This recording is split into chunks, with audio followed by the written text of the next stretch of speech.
안녕하세요. 생방송 건강클리닉의 이은선입니다. 요즘 날씨가 부쩍 더워졌죠? 그런데 이렇게 더워지면은 요로결석 환자가 늘어난다고 합니다.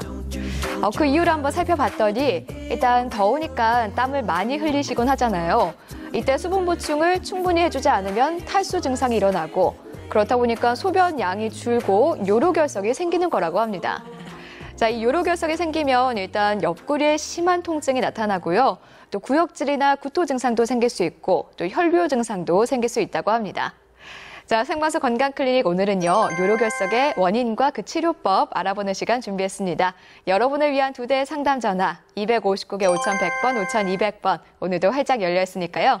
이 방송 보시면서 궁금한 점 있으시다면 상담 전화로 해결해 보시면 좋을 것 같습니다. 자, 오늘 이 시간 요로결석에 대해서 자세하게 상담해 주실 분 소개해 드릴게요. 권준호 비뇨기과 전문의 나오셨습니다. 반갑습니다. 안녕하세요. 네, 오늘 함께할 주제가 요로결석입니다. 일단은 요로계의 구조와 기능에 대해서 짚고 넘어가면 좋을 것 같은데요. 네, 그렇습니다. 요로는 소변이 만들어지고 배설되는 기관을 말하는데요. 네. 그 준비된 그림을 보시겠습니다. 네. 이 그림에서 보시는 바와 같이 이 소변을 만드는 신장, 그리고 신장과 방광을 연결하는 요관, 소변이 배설되는 방광과 요도, 이 모두를 요로계라고 할 수 있습니다. 요로계의 역할은 소변을 통해 노폐물을 배설하고 몸속의 전해질과 산염기를 조절하는 일을 합니다. 네. 이 요로계 이상이 생기면 일단 노폐물 배설이 문제가 생기다 보니까 여러 가지 결석 같은 문제가 생기거든요. 그래서 생기는 게 요로결석인데 어떤 문제라고 할 수 있을까요? 네. 요로결석이란 이제 요로에서 발생하는 결석을 말하는데요. 이 결석은 소변에 함유되어 있는 각종 미네랄 성분 중에 네. 칼슘이나 수산, 인산, 요산 등이 응결되어서 뭉쳐진 것을 말합니다. 요로결석은 소변이 만들어지는 장기인 요로계 어느 곳에서나 발생할 수가 있고 발견된 위치에 따라서 신장결석, 그리고 요관결석, 방광결석으로 나뉘게 됩니다. 네. 다음 그림 보시면요. 다음 그림은 이제 그 방광결석의 내시경 사진입니다. 네. 이 방광결석은 특별히 복통이나 옆구리 통증이 없이 소변에서 피가 나온다든지 소변이 자주 보고 싶고 또는 소변 볼 때 통증이 있는 경우, 이러한 경우에 이제 발견되는 병이고요. 저 동그란 게 결석인 거죠? 네, 그렇습니다. 네. 네, 다음 사진 보시겠습니다. 네. 요관결석의 내시경 사진인데요. 이 요관결석은 가장 흔히 발견되는 형태의 요로결석입니다. 네. 대개 이제 결석은 신장에서 만들어졌다가 요관으로 내려오면서 요관을 막게 되고 그때 통증을 유발하게 됩니다. 네. 네, 생각보다 보니까 결석의 크기도 다양하고 위치도 좀 다양한 것 같아요. 근데 이렇게 요로결석이 생기면 주로 어떤 증상들이 나타나게 되죠? 예, 요로결석의 증상은 위치에 따라서 다양하게 나타나는데요. 첫 번째로 가장 흔한 형태의 요로결석인 요관결석은 네. 심한 옆구리 통증이 특징입니다. 이 통증의 양상은 식은땀이 흘릴 정도로 굉장히 아팠다가 네. 또 갑자기 씻은 듯이 나왔다가 이러한 증상이 반복되게 되는데요. 네. 그 이유는 이 결석이 요관을 막게 되면 소변의 주행을 방해하게 되고 따라서 요관과 신장 내에 압력이 상승하게 되면서 통증이 나타났다가 또 요관과 결석 사이에 틈이 어느 정도 벌어지게 되면 소변이 배설이 되겠죠. 그때는 또 압력이 낮아지니까 통증이 또 없어졌다가 이러한 형태를 반복하게 됩니다. 네. 그리고 신장결석의 경우는 혈뇨 이외에는 특별한 증상이 없는 경우가 대부분인데요. 그래서 이제 건강검진 초음파 검사에서 발견되는 경우가 흔히 많습니다. 방광결석은 비교적 드문 질환인데요. 네. 앞서 설명한 바와 같이 통증이 크게 없이 혈뇨나 소변이 자주 보고 싶고 소변을 볼 때 통증이 생기는 그런 배뇨 증상으로 진단되는 경우가 많습니다. 그렇다면은 이렇게 요로결석이 생기는 원인은 뭘까요? 이 결석의 원인은 크게 두 가지로 환경적 요인과 그다음에 선행질환에 의해서 2차적으로 생기는 경우 두 가지로 나누어집니다. 이 환경적 요인이라는 것은 대부분의 이제 요로결석의 원인으로 차지하는 것인데요. 뭐 수분 부족이나 음식 섭취, 유전적 경향 등의 어떤 개인적 성향에 의해서 결정된다는 것이고요. 네. 2차적인 질환에 의해서 2차적으로 발생한 경우는 이제 부갑상선 기능 항진증이나 통풍, 장질환이나 신세뇨관 산증 등에 의해서 2차적으로 발생하는 경우를 말합니다. 그렇군요.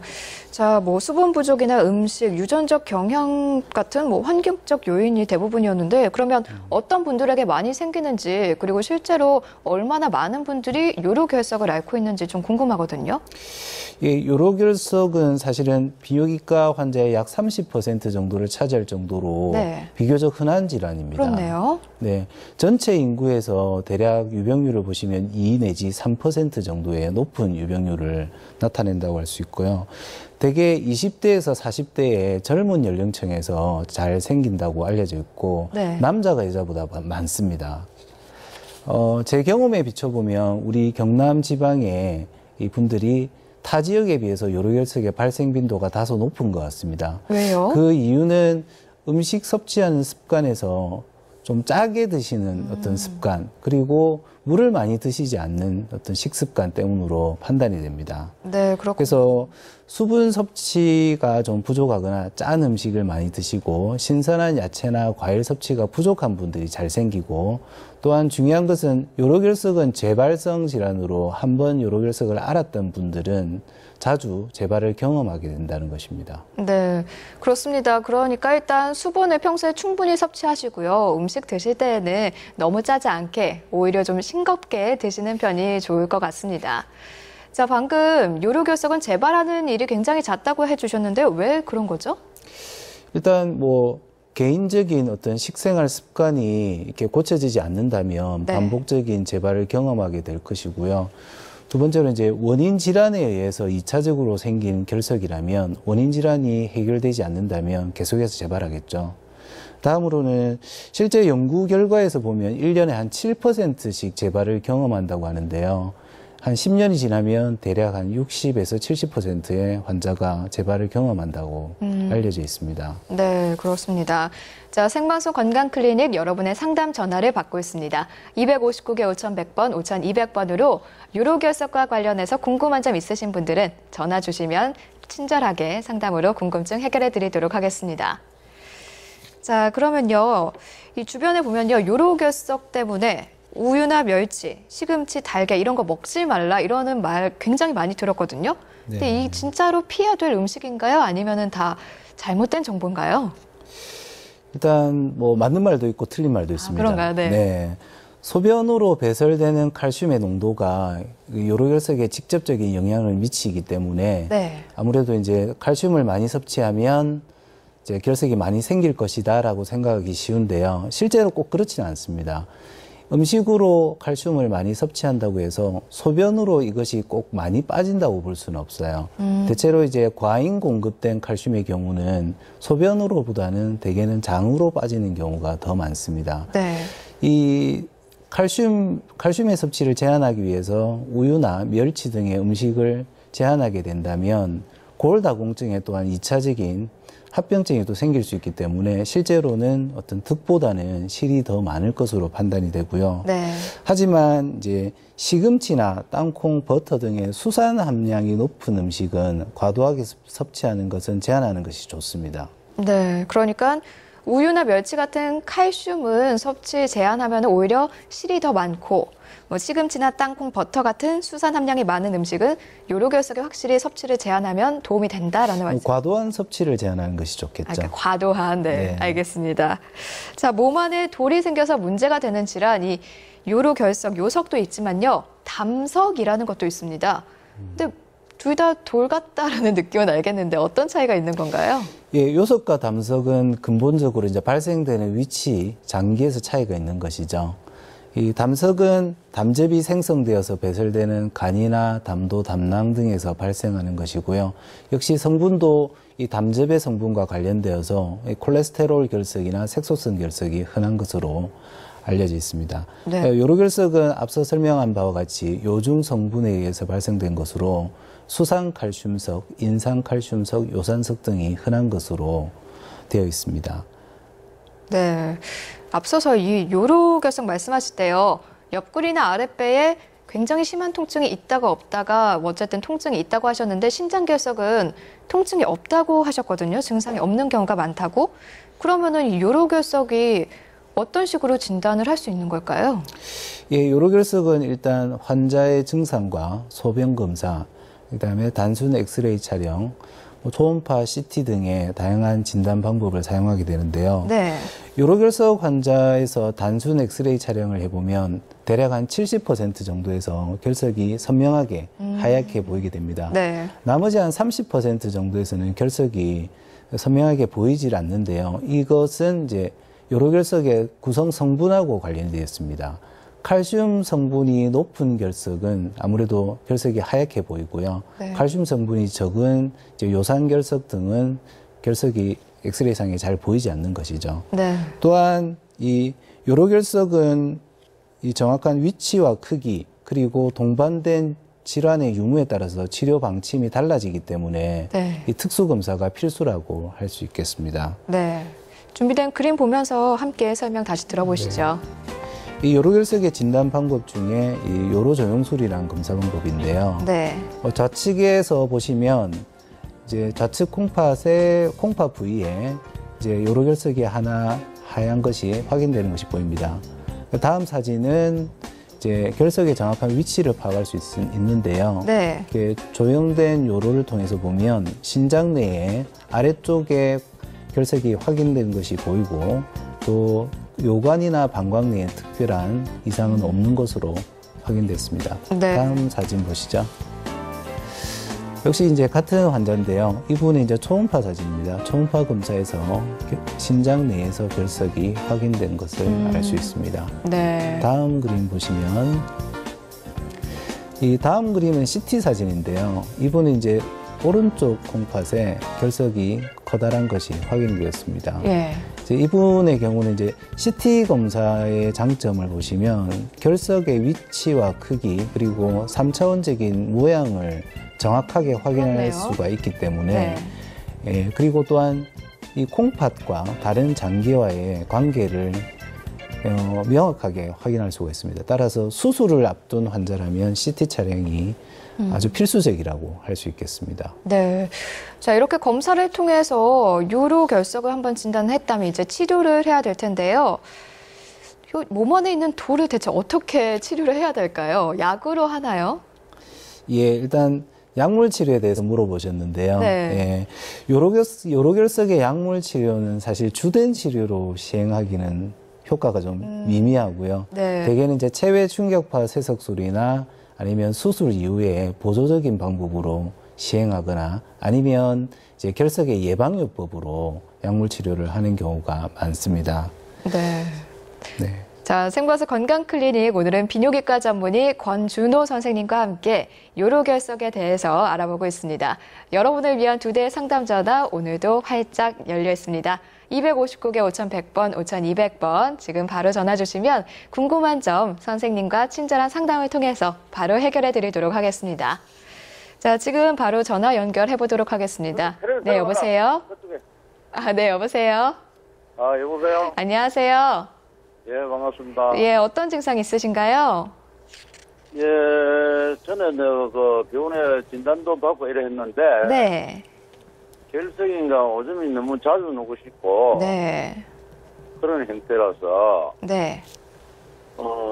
조금 한번 알아볼까 싶어서, 그래 보고 있다가 한번 전화 해봤습니다. 네, 전화 잘 주셨습니다. 선생님 상담해 주시죠. 예, 아버님 저기 나이가 어떻게 되시나요? 예, 지금 올해 60입니다. 60년. 소변이 자주 보고 싶은 거 이외에 다른 증상은 있으십니까? 오줌 다 누고 나면은 약간의 힘이 조금 쩐다 그럴까? 힘을 좀 쓰고 그러대요. 네. 근데 제가 듣기에는 지금 요로결석 증상보다는 오히려 전립선 비대증 증상에 가까우신 것 같은데요. 예, 전에도 그런 소리를 내가 한번 들었고, 예. 네. 그래서, 듣는 거 싶어서. 네. 일단 전립선 비대증 증상이 강하게 의심되고요. 네. 예. 근처에 이제 비뇨기과에 내원하셔서 한번 전립선 질환에 대한 검사를 받아보시는 게 좋을 것 같습니다. 네. 네, 저는 한 받으려고 하다가 못 받았어요. 예, 잘 알겠습니다. 네, 네. 감사합니다. 감사합니다. 예, 고맙습니다. 네. 네, 계속해서 다음 전화 바로 연결하도록 하겠습니다. 네, 여보세요? 네, 네, 안녕하세요. 예. 네, 어떤 증상 있으신가요? 지금 말할까요? 네. 예, 아니, 다른 게 아니고요. 네. TV하고 말이 안 맞아서 그래서 헷갈리네요. 네. 저는 69이고요. 네. 소변에서 단백질이 자꾸 빠져나온다 하거든요. 네. 예. 선생님, 이게 어떤 얘기인가요? 예, 뭐 단백뇨에 대한 이야기를 말씀하셨는데요. 혹시 어머니 혈압이나 당뇨 같은 만성 질환이 있으십니까? 혈압은 있습니다. 당뇨는 없고요. 네, 고혈압 앓은 지가 좀 오래되신 분들은 단백뇨가 나올 수가 있는데요. 예. 아마 내과 선생님이 아마 관리를 하고 계실 거예요.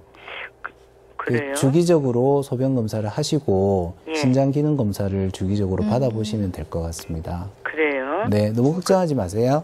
괜찮을까요? 네. 주기적이라고 하면은 어느 정도 텀을 두고 해야 되죠? 통상은 뭐 한 3개월 간격으로, 네. 3개월에서 6개월 간격으로 뭐, 네, 보시면 됩니다. 네. 3개월에서 6개월 간격으로 내과를 계속 내원을 하셔서 주기적으로 검사를 받아보시면 일단 괜찮을 것 같다라는 말씀이신 거죠? 네. 네. 더 궁금한 점 있으신가요? 아니요, 저는 매일 한 달에 한 번 가거든요. 아, 예. 예, 그런데 그런 얘기는 단백뇨는 빠져나온다고 얘기는 하시는데 무슨 약을 제가 먹는 약이 있어서 거기다 약을 줍니까 하니까 그거는 아직 고개로 가오뚱 그렇게 하시더라고요. 아, 네. 그 단백뇨가 나오는 거에서 특별한 어떤 처방약은 없습니다. 신장 기능이 악화되는지 아니면 유지가 되는지를 관찰하는 것이 더 중요합니다. 그래요? 네, 네. 그렇습니다. 예. 너무 걱정하지 마시고요. 편안히 지내시기 바랍니다. 예, 감사합니다. 네, 오늘 전화 고맙습니다. 예. 자, 생방송 건강클리닉 비뇨기과 전문의 권준호 선생님과 함께 요로결석에 대해서 알아보고 있습니다. 자, 저희 그럼 계속해서 알아보도록 해요. 그러면 앞서서 약으로는 사실 치료가 조금 어렵다고 하셨거든요. 그러면 어떤 치료법이 지금 실행이 되고 있는 거죠? 예, 실제 이제 요로결석의 치료를 살펴보면 이제 기대요법, 체외 충격파 세석술, 수술적 치료 이 세 가지로 크게 나눌 수가 있습니다. 네. 그 먼저 기대요법은 통증이 경미하면서 결석 크기가 한 4mm 이하로 작은 결석의 경우는 기대요법을 시행할 수 있는데요. 쉽게 말하자면 물을 많이 마시고 돌이 절로 빠지기를 기다린다는 거죠. 네. 예, 여기서 중요한 것은 이제 충분한 수분 섭취를 한 이후에 한 일주일간 뭐 약물 치료를 병행을 합니다. 하고 나서 일주일 뒤에 병원에 와서 결석이 남아 있는지 네. 아니면 빠졌는지를 확인하는 것이 가장 중요합니다. 네. 왜냐하면 드물게 이 증상이 없이 결석이 계속 남아 있으면서 결석이 계속 자라고 또 이 결석이 커짐으로 인해서 신장 기능의 악화가 동반되는 경우가 있는데요. 네. 이때는 뭐 아주 불행한 경우는 신장 기능의 악화로 수술까지 필요한 경우가 있습니다. 그렇군요. 네. 다음으로 이제 체외 충격파 세석술에서 대해서 잠시 말씀을 드리면요. 체외 충격파 세석술은 결석이 이제 결석을 잘게 분쇄해서 자연 배설될 수 있도록 이렇게 유도하는 수술 방법인데요. 네. 이 시술 시 통증이 거의 없고 마취나 입원이 필요 없기 때문에 일상생활에 지장이 없이 정상생활이 가능합니다. 네, 준비된 그림 함께 보시죠. 예, 요 그림은 체외 충격파 세석술 장비에 대한 그림인데요. 역시 이제 방금 설명했듯이 요 장비는 특징이 이제 90% 이상의 높은 세석 성공률을 보이면서 합병증이 거의 없기 때문에 효과적이고 안전한 치료 방법이라고 할 수 있습니다. 네. 다음 그림 또 있죠? 네. 예, 체외 충격파 세석술 전후의 사진인데요. 그림에서 지금 확인이 가능하신지 모르겠지만 저 밑에 검정색 덩어리가 그건가요? 아니요, 그렇지 않고 아닌가요? 이제 네. 예, 이 두 번째에서 세 번째 사이에 있는 네. 그 요추의 중앙에 결석이 하얗게 지금 확인이 되는데요. 저는 잘 모르겠네요. 네. 예, 그게 이제 충격파 세석술 이후에 네. 전에는 있었지만 이제 후에는 사라진 것을 볼 수 있습니다. 아, 그렇군요. 네, 일단 첫 번째 말씀하신 기대요법 4mm 이하의 작은 결석일 때는 수분 섭취와 운동으로 한 50% 이상 저절로 빠져나온다고 합니다. 하지만 한 달 후에 꼭 병원을 한번 찾으셔서 제대로 빠져나갔는지 점검해 보는 게 필요하다고 하셨고요. 또 두 번째 보여준 체외 충격파 쇠석술. 일단 합병증 발생률도 낮고 마취나 입원도 필요 없고 여러모로 굉장히 장점이 많은 것 같습니다. 근데 이 두 가지로도 치료를 할 수 없는 경우가 분명 있을 것 같아요. 네. 그러면 그때는 이제 수술밖에 남은 게 없나요? 그렇죠. 체외 충격파 세석술의 실패 이후에는 이제 수술을 할 수밖에 없는데요. 실제로 수술을 하는 경우는 역시 이제 결석이 너무 크다든지 네. 아니면 동반된 다른 여러 개 이상이 있는 경우 체외 충격파 세석술을 하기가 어렵거든요. 네. 그런 경우에는 이제 수술을 하게 됩니다. 수술은 되게 이제 최근에 내시경 수술을 많이 하는데요. 네. 이제 요관 내시경 수술이나 아니면 신내시경 수술. 준비된 그림을 한번 보시죠. 네. 이 경피적 신내시경 수술이란 건데요. 이제 결석의 크기가 너무 크거나 또는 체외 충격파 세석술에 실패했던 결석이었습니다. 예, 이런 경우에 이제 피부를 통해서 콩팥까지 바로 이 길을 내어서 그쪽으로 신장 내시경을 집어넣어서 돌을 직접 파쇄하고 제거하는 방법입니다. 네. 다음 그림 보실게요. 네, 다음 그림 준비가 안 됐나요? 네, 나오네요. 네, 이게 요관 내시경 수술의 어떤 사진이라고 볼 수 있는데요. 예. 이제 그 가느다란 요관 내시경을 요관에 삽입해서 결석을 직접 보고 제거하는 방식의 수술입니다. 네. 그래도 여러 가지 수술법인데 이것도 그렇게 뭐 오랜 기간을 필요로 하는 수술은 아닌 거죠? 일단 내시경이니까. 예, 그렇죠. 근데 이제 그 요관 내시경 수술의 경우는 실제로 입원 기간이 그리 길지는 않지만요. 이제 신내시경의 수술의 경우는 콩팥을 직접 저희가 절개를 조금 해야 되기 때문에 네. 실제 입원 기간이 좀 다소 길다고 볼 수 있습니다. 네, 그렇군요. 자, 생방송 건강클리닉 오늘은 비뇨기과 전문의 권준호 선생님과 함께 요로결석에 대해서 알아보고 있습니다. 지금 전화 연결되어 있는데요. 바로 연결해 보도록 하겠습니다. 네, 여보세요? 예, 여보세요. 네, 안녕하세요. 예. 어떤 증상 있으신가요? 아, 저는 왼쪽에 네. 몇년 전에 예, 밤에 잘 때 좀 심하게 아프더라고요. 네. 그런데 그래서 그만 애사로 생각하고 놨던데 요즘 걸레 와서 괜찮았던데 네. 며칠 전에 약간씩 아팠어요. 아 그래서 약간 또 미싱하기도 하고 메스껍기도 해요. 네. 그래 이거를 그냥 둬야 되는지 예. 어떻게 되는지 알고 싶었어요. 약간 앞서 말한 증상들이 비슷한 게 있는데요, 선생님. 예, 어머니 혹시 그 수년 전에 좌측 복통을 한번 알았다고 했는데 그 당시에는 병원에 가시지는 안 않았었나요? 가봤어요. 가보셨어요? 안 가봤어요. 안 가보셨어요? 네. 그럼 지금 명확하게 진단이 된 상황은 아니지만 네. 말씀하시는 걸 들어보면 요로결석을 충분히 의심할 수 있는 상황인 것 같습니다. 왜냐하면 이 증상이 반복적으로 나타나는 점하고 측복통이 나타나서 이렇게 밤에 자다가 깰 정도의 통증이 있었다는 걸로 봐서는요, 결석이 좀 의심이 되는데요. 네.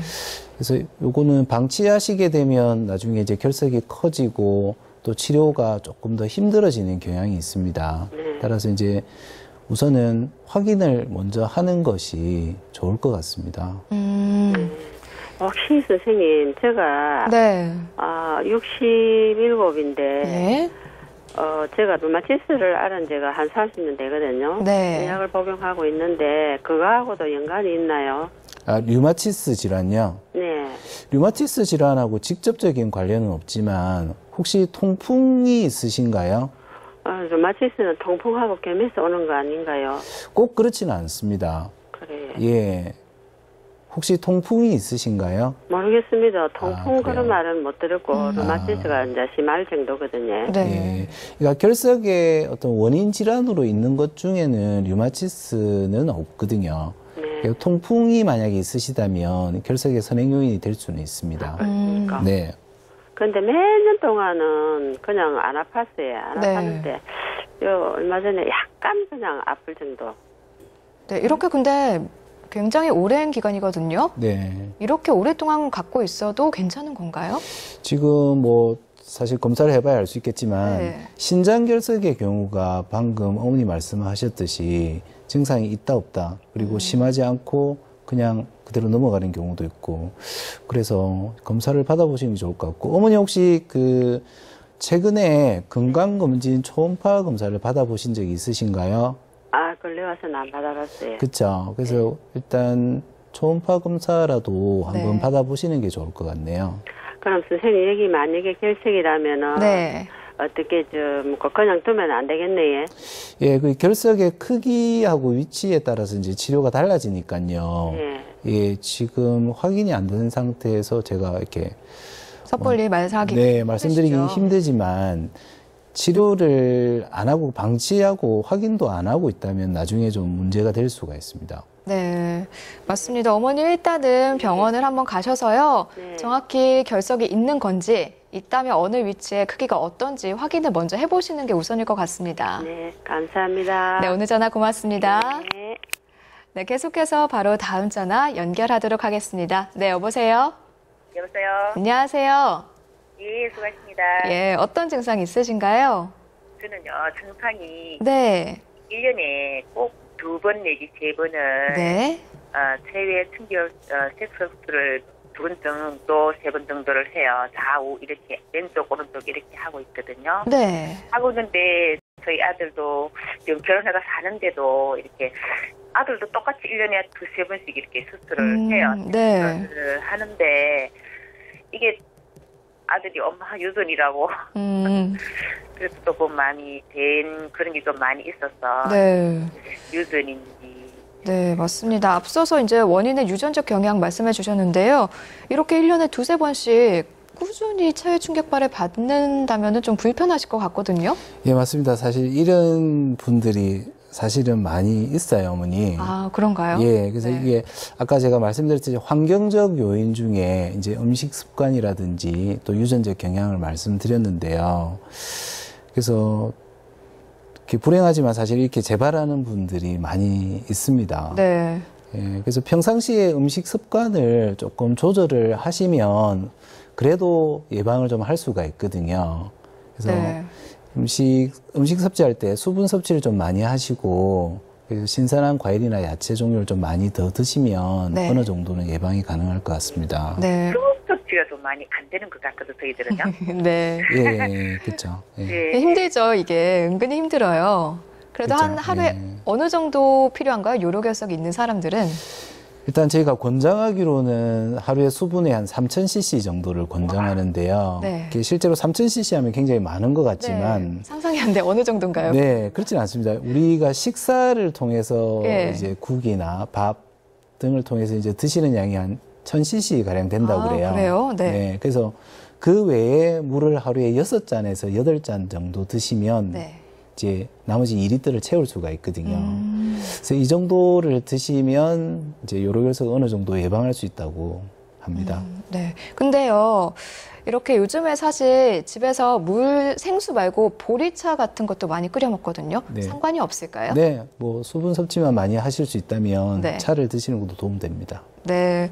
자, 어머니 혹시 집안에서 너무 음식이 짜진 않은지 확인을 해보시고 조금 싱겁게 드시는 쪽으로 바꿔보시고요. 또 신선한 채소도 많이 도움이 된다고 하네요. 그리고 수분 섭취 꼭 챙겨주시면 그래도 조금 나아지지 않을까 하는 바람이 있습니다. 예, 엄마 같은 경우에는 네. 그 신경계 수술 안에 옛날에 호수 안에 한 달 이런 게 이어놨고 그런 수술까지 했는데도 네. 이게 1년에 꼭 2-3번을 병원에 가서 수술을 하게 되는데 이게 예. 심할 때는 이게 좀 정신을 못 차릴 만큼 막 이게 올리기도 엄청 많이 하거든요. 네. 아프면은요. 엄청 아프더라고 그게. 생각보다는 너무 많이 아파서. 네, 그렇습니다. 결석의 아주 특징적인 증상인데요. 너무 아픕니다. 엄청 아파요. 네, 그렇습니다. 또 예방법은 이런 생활 습관을 좀 고치는 것밖에 없다고 하시니까요. 한번 조금만 더 노력해 보시기 바랍니다. 네, 알겠습니다. 감사합니다. 네, 오늘 전화 고맙습니다. 네, 수고하세요. 네. 자, 계속해서 다음 전화 연결하도록 하겠습니다. 네, 여보세요? 여보세요? 네, 안녕하세요. 예, 수고 많으십니다. 네, 감사합니다. 어떤 증상 있으신가요? 예, 요로 결석 때문에 전화를 드렸고요. 네. 63세의 남자거든요. 네.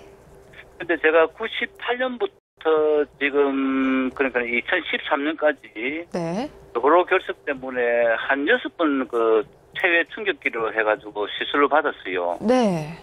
그런데 지금 종합병원에서는 전에 갔을 적에는 수술을 하자 했고, 네. 개인 병원에 가니까 그 체외 충격기를 해가지고 세척기를 해가지고 소변으로 다 배출을 시켰어요. 네. 그랬는데 지금 보면은 그 개인 병원에서 선생님께서 하시는 말씀이 먹는 음식을 갖다가 많이 물어보더라고. 뭘 먹느냐고. 네. 그래서 제가 먹는 약은 뭐 먹는 거는 이렇게 했는데 그 중에서 꼽는 게 이제 삼겹살로 꼽더라고요. 아, 그런가요? 네. 예, 삼겹살로 꼽는데 그래서 제가 그 얘기를 듣고 보니까 딱 맞아 떨어져요, 그게. 아, 그래요? 예, 한 2년 동안 지금 삼겹살 안 먹었거든요. 네. 그러니까 지금 현재 2년 동안은 이게 지금 없어요. 여러 결석이 안 생깁니다. 안 생기고. 네. 특별히 한 번씩 꼭 병원에 가서 검진을 받거든요. 네. 너무 그게 아프고 그걸 스트레스를 많이 받기 때문에 꼭 지금 또 그 개인 병원에 선생님한테 가가지고 그걸 검진을 받을 초음파도 하고, 네. 엑스레이도 찍고 피검사도 하고 네. 이렇게 하는데 혹시 그 선생님 말씀처럼 적이 되는가요? 삼겹살이 원인이 되는가 싶어서 한번 네. 여쭤보고 싶고요. 굉장히 흥미로운 질문인데요. 저도 예. 삼겹살 굉장히 좋아하는데 정말로 삼겹살이 요로결석과 상관이 있나요, 선생님? 예, 지금 한 가지 제가 환자분한테 시청자분한테 질문하고 싶은 게 네. 혹시 체중이 좀 많이 나가시나요? 아닙니다. 키가 169에 체중은 58kg 정상적입니다. 아, 그렇습니까? 네. 그러면 요로결석의 종류가 혹시 요산결석이나 아니면 이게 엑스레이에 잘 안 보이는 결석이라고 하시던가요? 그러니까 내가 통증이 많으니까 병원에 가서 사진을 찍으니까 크지요, 네. 그게. 아, 결석이 크게 발견된다고요? 예, 그러니까 이제 병원에서는 수술을 하자 하고 병이 사니까 수술하니 낫다 하고. 네. 그래서 제가 두려워서 이제 개인 병원을 다시 이제 같이 가니까. 그렇죠. 예. 네. 근데 삼겹살은 일단은 굳이 이유를 찾자면 단백질의 과다 섭취는 결석의 원인이 될 수 있습니다. 네. 예, 그리고 삼겹살 드시면서 술을 많이 드시거나 아니면 좀 짜게 많이 드시지는 않습니까? 그러지는 않습니다. 우리 지금 식단인데 저염식에다가 네. 술은 한 달에 한 소주 2병 정도밖에 안 먹어요. 네. 아, 그래요? 아니면 삼겹살을 너무 자주 드시나요, 혹시? 그렇죠. 예. 고기는 이제 식단에서 저녁마다 이제 올라오는. 아, 매일 저녁 네. 드시고 계셨군요. 한 달에 한 20 이상은 그때 먹었어요. 제 생각엔 아마 단백질의 과다 섭취가 문제인 것 같습니다. 예. 그렇군요. 그러면 단백질 때문에 요로결석이 생길 수도 있다는 말씀이시네요? 예, 과다 섭취는 문제가 됩니다. 예. 예, 지금 이 자리에서 제가 다 이렇게 복잡한 기전을 설명드리기 힘들지만 네. 대략적으로 이제 소변의 어떤 산성화와도 관련이 있고 또 단백질 자체에서 생기는 요산의 문제 이런 것들이 결석의 형성하고 관련이 있습니다. 네. 그러면요, 선생님. 네. 단백질이 고기도 있지만 콩 같은 것도 단백질이잖아요. 네. 이런 경우에도 두부를 매일 자주 먹는다거나 하면은 또 상관이 있나요? 이게 이분 같은 경우가 약간 좀 특이한 경우인데 아, 이게 그래요? 네. 단백질을 너무 과다하게 섭취한 경우거든요. 근데 일반적으로 저희가 좀 콩단백이라든지 이런 경우는 동물성 단백하고 좀 틀리게 네. 실제로 우리가 단백질의 양이 굉장히 많다고 볼 수는 없거든요. 네. 그래서 크게 문제는 안 될 것 같습니다. 네. 그러면은, 네, 아버님 일단은 삼겹살을 좀 줄여보시는 쪽으로 계속 가보시는 게 제일 나으신 거죠? 네, 그럴 것 같습니다. 네. 한 가지만 더 여쭤볼까요? 예, 예. 네. 그래서 병원의 의사 선생님께서 네. 제가 이제 결석 때문에 이제 억수로 걱정을 많이 하니까 예. 그래서 제가 이제 우유라든지 멸치라든지 시금치, 칼슘에 대한 걸 음식을 비피를 많이 했어요. 네. 그런데 그 선생님께서 하시는 말씀이 오히려 먹어야 건강을 안 해치지 먹고 시술을 받는 게 낫다. 네. 이렇게 말씀도 계셨거든요. 그 칼슘을 나이가 있으니까 먹어야 되지 안 먹으면 안 된다. 먹고 다시 돌이 생기면은 다시 그때 시술하는 게 낫다고 이런 말씀이 계시기 때문에 그 부분도 한번 설명을 해주시면. 네. 예, 지금 굉장히 중요한 질문을 하셨는데요. 이렇게 우유하고 멸치 등 이제 칼슘 함량이 높은 음식을 네. 드셔야 되는지 아니면 이걸 제한해야 되는지 이 질문이시거든요. 네. 그래서 실제로는 결론적으로 말씀드리자면 제한하시면 안 됩니다. 예. 제한하시면 이제 골다공증에 다른 또 영양 결핍의 문제가 오기 때문에 제한하시면 안 되고요. 이게 음식 칼슘 섭취가 많다고 해서 반드시 소변으로 많이 빠진다고 이야기할 수는 없거든요. 네. 그래서 득보다는 오히려 실이 많습니다. 그래서 충분히 많이 드셔도 되는 음식입니다. 네. 예. 네. 그러니까 칼슘 섭취는 제한하지 마시고 꾸준히 한번 섭취를 해주시면서 건강은 좀 챙기시는 게 좋을 것 같습니다. 예. 감사합니다. 네. 오늘 전화 고맙습니다. 예. 자, 생방송 건강클리닉 오늘은 비뇨기과 전문의 권준호 선생님과 함께 요로결석에 대해서 알아보고 있습니다. 자, 여러분을 위한 2대 상담 전화 259개 5100번, 5200번 오늘도 활짝 열려 있으니까요. 평소에 요로결석, 소변을 보는데 좀 어려움이 있었다 하시는 분들, 아니면 옆구리 통증이 심하다 하시는 분들 오늘 상담 전화로 궁금증 해결해 보시면 좋을 것 같습니다. 자, 저희는 계속해서 그러면 요로결석에 대해서 알아보도록 할게요. 일단 어떤 질환이든지 참고 견디는 게 좋을 리는 없거든요. 그래도 또 요로결석이 통증이 없어서 그냥 방치를 하는 경우가 분명 있을 것 같은데 이렇게 방치하면은 어떤 문제가 생길 수 있을까요? 예, 일단 요로결석은 되게 이제 요관결석으로 발견되는 경우가 많기 때문에 네. 좀 심각한 통증이 사실 있습니다. 그래서 일상생활에 지장을 줄 수가 있기 때문에 참고 견디기는 상당히 좀 힘들 것 같아요. 그리고 그 외에 이제 신장결석이나 드물게 이제 통증이 없는 결석들의 경우도 반드시 이걸 확인하고 치료를 받을 필요가 있습니다. 왜냐하면 방치하게 되면 이 신장 기능의 악화가 동반되기 때문에 이걸로 인해서 드물게는 이제 신장을 제거해야 되는 경우까지 생기거든요. 네. 특히 또 양측에 요로결석이 생긴다면 이제 신부정인이라는 무서운 병까지 올 수가 있겠습니다. 네, 무섭네요. 또 이상하게 요로결석은 이 음식물과 관련해서 여러 가지 말이 많은 것 같습니다. 자, 앞서서 멸치나 우유 같은 칼슘 함량이 높은 음식은 섭취하는 게 맞다라고 말씀해 주셨는데 이번에는 맥주예요. 맥주를 많이 마셔야지 요로결석이 잘 빠져나간다 이런 얘기를 들었거든요. 이거를 같은 수분으로 봐야 되는 건지 어떤가요? 예, 맥주의 경우는 이제 단기적으로 볼 때는 수분 섭취량이 많아지기 때문에 네. 긍정적인 효과가 있을 수도 있어요. 하지만 이제 맥주 내에 수산 함량이 좀 높기 때문에 이 수산이라는 것이 결국 이제 칼슘을 서로 결합시키는 본드 역할을 한다고 네. 볼 수 있거든요. 네. 그래서 장기적으로 봐서는 오히려 결석을 생기게 만드는 그러한 것으로서 좋다고 볼 수는 없습니다. 역시나 물이 제일 좋은 거네요. 네, 그렇습니다. 그렇습니다. 자, 그렇다면은 물을 얼마나 마셔야 되는지 다시 한번 좀 설명을 들어볼 수 있을까요? 예, 통상 저희가 한 3리터 정도를 이제 결석 환자에서는 권유를 하는데요. 네. 앞서 설명한 바와 같이 이제 음식이나 식사로 섭취하는 양이 대략 한 1000cc 가량 되기 때문에 그 외에 하루에 한 6잔에서 8잔 정도의 물을 좀 추가로 드시는 것이 좋을 것 같습니다. 네. 특히나 여름철에는 이제 땀으로 배설되는 그렇죠. 양이 훨씬 많거든요. 그래서 소변 양이 어느 정도 나올 수 있게끔 충분히 수분 섭취를 하는 것이 중요합니다. 맞습니다. 네, 하루 2리터. 2라는 숫자 보면은 사실 안 큰 것 같은데 이게 마시려고 생각을 하면은 굉장히 많습니다. 저도 하려고 여러 번 시도는 했는데 참 힘들더라고요. 자, 이럴 때 도움이 되는 방법이요. 알람을 매 시각 정각에 맞춰놓고서 그 알람이 울릴 때마다 조금씩 물을 드시거나 아니면 하루에 250m짜리 물병을 8개 미리 준비해 두셨다가 먹게 되면은 참 많은 도움이 된다고 합니다. 자, 이렇게 물 마시는 것 외에 요로결석을 예방하는 좋은 방법 또 뭐가 있을까요? 요로결석의 예방법을 이제 보자면 이제 예방의 기본적인 원칙은 결석의 주 성분인 칼슘이나 수산, 요산, 인산 등의 소변 내 함량을 농도를 줄이는 것이 원칙입니다. 네. 따라서 이제 제일 중요한 것은 계속 이야기하지만 수분 섭취를 많이 하는 것이 가장 네. 중요합니다. 그리고 두 번째로는 이제 염분의 섭취를 제한하는 것이 중요한데요. 네. 이 염분 섭취가 많게 되면 소변으로 칼슘 배설이 많아지고 또 요로결석을 예방할 수 있는 구연산 배설이 줄어들게 되는데요. 따라서 염분 섭취가 두 번째로 중요한 문제가 되겠습니다. 네. 세 번째로는 구연산이 많이 함유된 오렌지나 레몬 같은 신과일을 많이 섭취하는 것이 좋습니다. 이 구연산은 소변으로 배설될 때 직접적으로 이 결석이 뭉치는 것을 방해하는 역할을 해주기 때문에 이러한 성분이 중요하고요. 네 번째는 이제 단백질 섭취를 과도하게 하는 것은 제한하는 것이 좋습니다. 그리고 다섯 번째는 칼슘의 섭취는 실제로 특별한 경우가 아니면 제한하지 않습니다.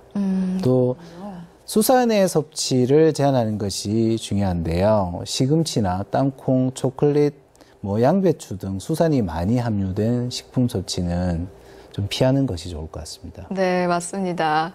자, 생방송 건강클리닉 오늘 비뇨기과 전문의 권준호 선생님과 함께 요로결석에 대해서 알아보고 있습니다. 자, 지금 바로 전화 연결해 보도록 하죠. 네, 여보세요? 여보세요? 안녕하세요. 예, 반갑습니다. 네, 어떤 증상 있으신가요? 아, 예, 다름이 아니고 제가 아니고요. 네. 예, 올해 30살인 아들이 있거든요. 네. 예, 아들이 작년에 그 요로결석을 해서 네. 저기 세습기를 한번 이렇게 충격파를 해가지고 네. 병원에서 이제 이렇게 치료를 한 적이 있는데요. 네. 지금 가끔씩 증상이 있다고 하거든요. 네, 그래서 이거 이제 정기 검진을 해야 되는 건지 아니면 이렇게 증상이 있을 때 네. 병원을 찾아서 이렇게 검사를 해야 되는 건지 궁금하고요. 네. 지금 올해 그 키가 173에 몸무게가 74kg 정도 나왔거든요. 예. 이 약간의 이제 비만이라고 볼 수 있을 것 같은데, 네. 아니, 이런 체중에서 이렇게 했을 때 이제 선생님께서 제가 어떤 증상으로 할 수 있는지 이제 궁금해서 전화를 드렸습니다. 네, 전화 잘 주셨습니다. 예. 선생님 상담해 주시죠. 예, 증상이 최근에 나타났다고 했는데 어떤 뭐 옆구리 통증을 말씀하시는 건가요? 예, 옆구리 통증, 아랫배에 통증이 있다. 예, 아랫배 네. 통증이나 옆구리 통증이 아주 세심하게 작게 네. 조금 진통이. 예, 일단 증상이 있다면 병원에서 검사를 받아보시는 게 좋을 것 같고요. 예. 일반적으로는 저희가 이제 그 요로결석 환자는 특별한 이상이 없으면 6개월에서 1년 간격으로 초음파나 엑스레이 검사 등을 통해서 결석 재발 유무를 확인하는 것이 원칙입니다. 아, 예. 예, 증상이 없다 하더라도 6개월에서 1년에 한 번씩 병원에 내원해서 검사를 받아보시는 것이 좋고요. 예. 체중이 아까 조금 더 정상보다 나가신다고 했는데 이 정도 같으면 크게 문제가 되는 것은 아닌데요. 아, 그렇습니까? 네, 그렇지만 이제 이게 아무래도 비만 환자에서는 이렇게 정상인에 비해서 요로결석의 발생 빈도는 조금 더 높습니다. 그래서 체중을 정상으로 유지하는 게 결석을 예방하는 방법 중에 하나입니다. 네. 그러면 제가 한 가지만 더 여쭤볼게요. 네네. 예, 아까 유전적 요인을 말씀하셨는데요. 네. 외할아버지께서 요로결석 그러니까 요로결석으로 수술을 한 적이 있었어요. 네. 이게 어디라면 어디라고 남자들 그 부위예요. 네. 거기로 수술한 적이 있는데 네. 혹시 이런 거랑 관련이 있을 수 있겠습니까? 아마 그 할아버지가 내시경 수술을 받으셨던 것 같은데요. 맞죠? 예. 네. 돌아가신 지는 좀 오래되셨습니다. 네. 막 그 당시에는 또 체외 충격파 세습기가 그렇게 흔하던 시절은 아니었을 것 같고요. 그래서 예. 아마 수술적인 치료를 당시 받았을 것 같습니다. 그리고 할아버지가 결석 환자였고, 예, 그래서 이제 이런 거 유전적 요인은 분명히 사실 있거든요. 예, 그래서 유전적 요인은 있다고 봐야 되기 때문에 평상시에 이제 식생활 습관을 조절하고, 네. 예, 그렇게 관리하시는 게 나은 방법 같습니다. 네. 저 앞서서 그 정기 검진 말씀해 주셨잖아요. 네. 한 번이라도 요로결석을 앓았던 사람이라면 앞으로 증상이 없어도 꾸준히 다녀야 되는 건가요? 예, 그렇습니다. 아까 제가 말씀드렸듯이 네. 실제로 요로결석의 어떤 재발률을 보시면 1년에 대략 한 7%씩 재발을 하거든요. 네. 그래서 보통 10년 내에 거의 60에서 70% 정도의 환자에서 재발을 하기 때문에 거의 한번 생긴 사람은 계속 생긴다 봐야 되고, 또 실제로 이제 통증이 있어서 이렇게 오시게 되면 네. 사실은 큰 문제는 없습니다. 왜냐하면 발견을 그만큼 빨리 하게 빨리 할수 되고, 있죠, 네. 네, 치료가 그만큼 쉽거든요. 근데 이게 증상이 없이 콩팥안에서 굉장히 커지게 돼서 발견되는 경우가 있거든요. 네. 이런 경우 때문에 저희가 이제 6개월이나 1년에 한 번씩 이렇게 정기검진을 받도록 하는 거죠. 네, 알겠습니다. 더 궁금한 점 없으시죠? 예. 네, 오늘 전화 고맙습니다. 예, 감사합니다. 예. 자, 바로 다음 전화 연결하도록 하겠습니다. 네, 여보세요? 여보세요? 네, 안녕하세요. 네, 네, 수고 많습니다. 아, 감사합니다. 어떤 증상 있으신가요? 아, 제가 한 열 전에요. 네. 이제 무릎이 아파가지고 네. 그 정형외과를 갈 일도 있었지만은 네. 옆구리가요. 오른쪽 옆구리가 네. 그냥 이렇게 앉았다 일어난다든지 이렇게 하면 한숨을 그냥 입이 벌어질 정도로 네. 아팠어요. 네. 그래가지고 정형외과 가가지고 무릎을 이제 이야기를 하면서 옆구리도 아프다. 옆구리가 이렇게 자꾸 결리고 한다. 이래 하니까 그거는 뭐 제가 이제 협착증이 좀 있어요. 네. 그 뭐 허리 때문에 그렇죠. 이러면서 그에 대해서는 뭐 아무 그것도 없어요. 그래가지고 무릎 치료를 했는데 그 뭐 허리에는 뭐 약을 안 주니까 이러니까 그거는 뭐 무릎에 주사를 맞으면은 가천 그게 아마 있을 거랬는데 그런데 그거하고는 아무 상관이 없이 집에 와서 그냥 그 약을 먹어도 계속 그랬었어요. 한 일주일 정도로. 예. 계속 옆구리가 절지고 이랬는데 또 어떨 때 또 괜찮더라고요. 그러더만은 또 그래요. 그러니까 지금 그러다가 예. 그래가지고 그럼 내과를 가봐야 되나 지금 생각 중이에요. 그냥 옆구리 통증만 있으신데 요로결석의 가능성도 있을까요, 선생님? 예, 이게 참 증상이 애매하신데요. 네. 이게 실제로 이제 옆구리 통증이 뭐 요로결석만 있는 것은 아니겠죠. 네. 원인이 이제 척추협착증이 병력이 있으니까 또 이런 것들에 의해서 통증이 있을 수도 있고요. 근데 요로결석에 있어서 조금 특징적인 진단 방법이 하나 있다면 네. 본인 스스로 등 쪽에 이 팔로 한번 쳐보십시오. 그래서 통증이 굉장히 심한 통증이 나타난다면 요로결석의 가능성이 있습니다. 지금 어떠신가요? 있으신가요? 예, 그런 건 없는 것 같아요. 네, 그러니까 요로결석의 경우는 네.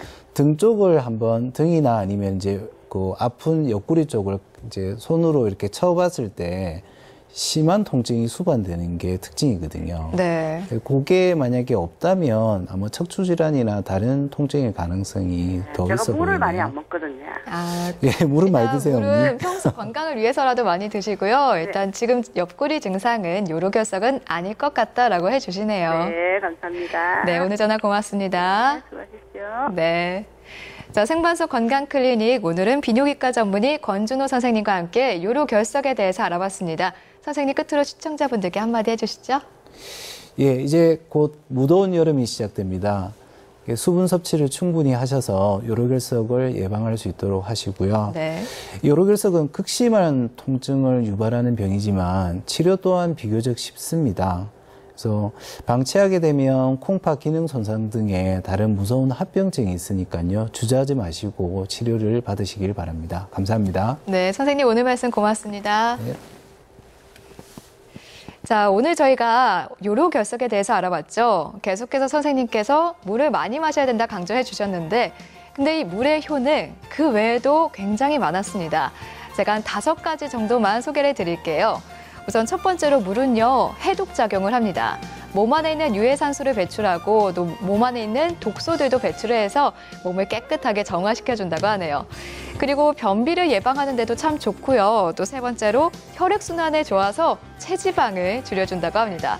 또 피부 노화를 막아서 탱탱한 피부를 유지할 수 있게 도와주기도 하고요. 또 마지막으로 숙면에도 도움을 준다고 하네요.